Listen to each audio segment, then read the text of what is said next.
1 বছর 6 মাস ওয়েট করে যখন ওই এলাকায় একসাথে তারা মিডিয়া থেকে প্রধান অতিথি করেন মন্ত্রীদেরকে করে 500, 200, 300 লোকে একসাথে ক্লেম দেয়। এখন বলেন এটা কি উচিত?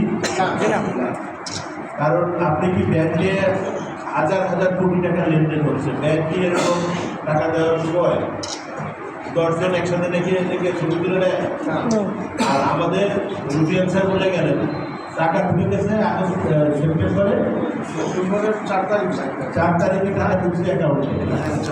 আর এটা আমরা একটা দোয়া মাহফিল বা অন্যদেরকে একটু জানাইলাম জাস্ট বিবাহ সম্পর্কে, যেহেতু আমাদের অনেক নেতিবাচক ধারণা আছে, সেই ধারণাটাকে চূড়ালি তার মধ্যে উজ্জ্বল করতো তার প্রমাণ স্বরূপে।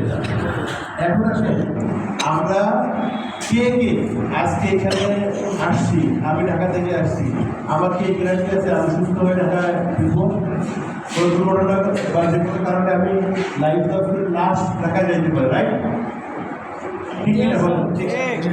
কিন্তু আমি আমার পরিবারের জন্য কি আর্থিক পরিকল্পনা রেখে আসছি, এটাই হচ্ছে আমাদের মিলিয়ন ডলার করছে।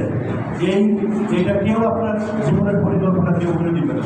আপনার জীবনের পরিকল্পনা আপনাকেই করতে হবে, সরকারকে আপনাকেই করতে হবে। আপনি যেমন পরিকল্পনা করবেন আপনার সন্তানরা সেটা। যেমন আজকে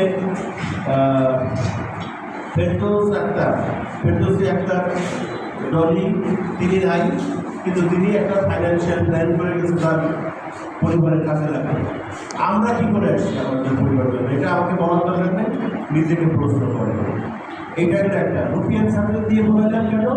রুপিয়ান স্যার টিচার হিসাবে যেমন সম্মানী, সে সোনালী লাইফের একজন এজেন্ট হিসাবে আরও অনেক বেশি সম্মানী। কারণ রুপিয়ান স্যার যে গ্যারান্টি, যে কথা বলে